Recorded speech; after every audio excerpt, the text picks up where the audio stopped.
We are looking at a 1947 Fudge snow sedan. So these are something we've seen a lot more in the Alaska, Canada area. Things that were just snow machines. Maybe in the northern United States there would be more. It's just not something that we grew up with. A lot of times we saw homemade ones, but this was actually built by a company called Fudge. Dave says there's a story behind it. We're going to go see if we can talk to the owners.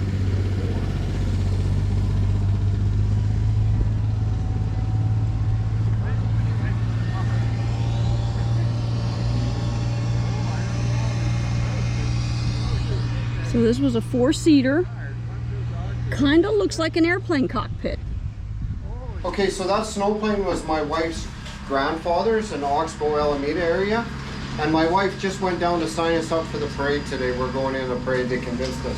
Okay, well, I guess to tell you the story about the snowplane that you're seeing, it was owned by my grandfather. My grandpa, he was a doctor in southeast Saskatchewan in a town called Oxbow. He was a doctor there from 1947 until 1991, and he bought the snowplane from the Fudge Industry Shop in Moosomin, Saskatchewan. And he bought it in 1947, and he would have used it for about 10 years because his work at the start of practicing was going out to people's farms, house calls, and delivering babies and helping with all kinds of things. So he called the machine the delivery wagon, and he painted the stork emblem on the side of it that was a stork holding a baby bundle. During that time, we've actually in the last week or two, we've had people come up to us that thing saved their lives. They were born with it or delivered with it. That was a real key piece of health history in the 40s. Yeah. And he would have used it, like I said, for about 10 years. And then when I was growing up, it would be just a rundown vehicle in the yard.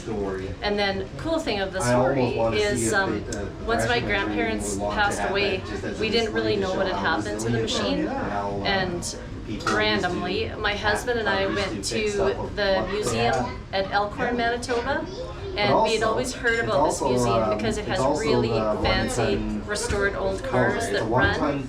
So had never gone there, but always heard about it. And then in the summer of 2022, we went there to take a look at that museum to see the cars that we'd always heard about.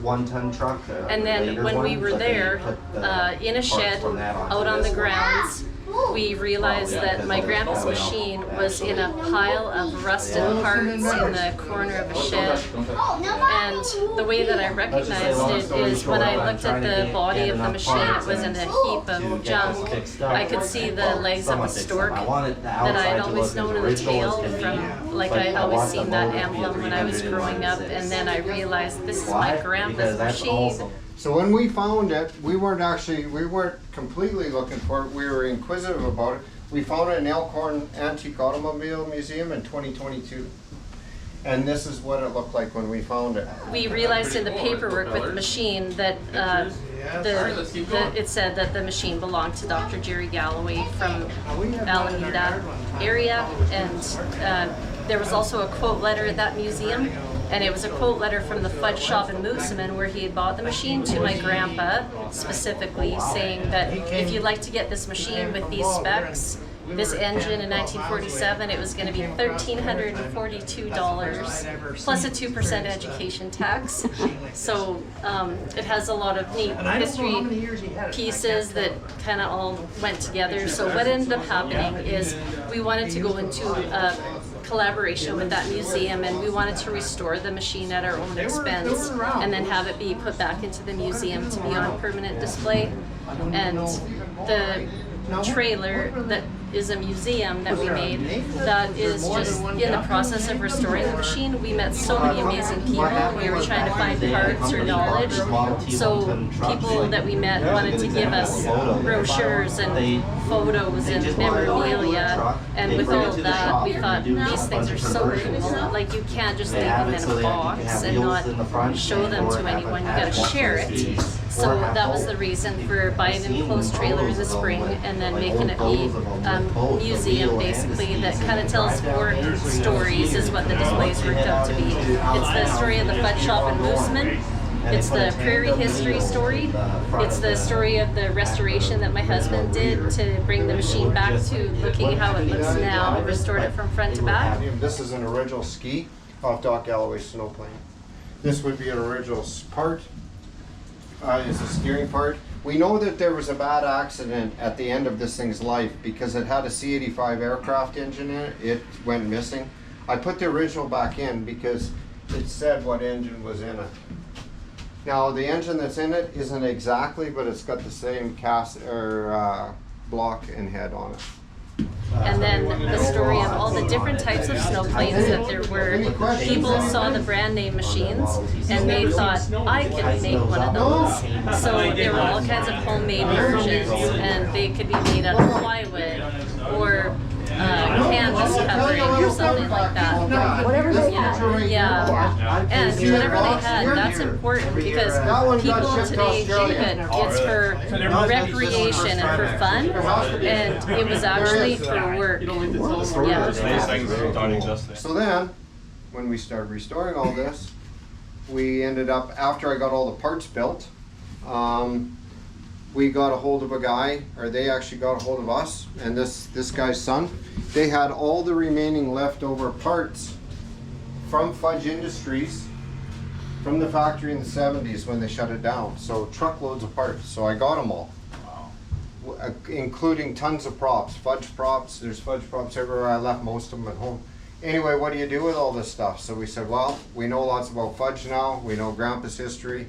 Let's make a museum. So we made a museum. Do you know how many were ever made? 412 were made in Moosomin. And then they made another 400 plus in Spy Hill, just north of Moosomin, about 20 minutes. And they were called a lorch. And this is a lorch. And they were a tubular frame with a canvas outside. These here are all 20 gauge steel. And actually they quit making them when they couldn't get plate steel anymore in the early 50s. That was the deciding factor, that they couldn't make them anymore. This is kind of sorry. Yeah, how many in existence do you think? Well, we know of two that actually run right now. And one's in the Moosomin Museum, and that's the one that I took a lot of measurements from when I built it, right? This is an interesting fact, or fun deal. This is a snowplane propeller that was sold by Acklands in the 40s, and it's Acklands and Sons, which is now Acklands and Granger, and it was out of Winnipeg. That's the original box for it, and this is the sales flyer, and they actually sold skis and props. Yeah, so a bunch of music, you know, I always say now we restored probably the most useless piece of equipment that there is, but in the 40s it was the most important. It really was. Doctors could not get to their patients, and people died. And yeah, I had one 92-year-old fella in Alameda the other day, sat in front of that machine, and he cried. And he says, you know, he says, my father, or my brother passed away with us, or he was very sick, and Doc Galloway got out there. And when he got out there, I think his appendix burst or something. And they transported him to the train station, and then he died on transport. But anyway, that was used as an ambulance as well. And he said, I never thought I'd see that again, and that thing helped our family. Check out more about the Fudge machine on YouTube at Daryl Hunter 3678. And as always, let's keep rolling.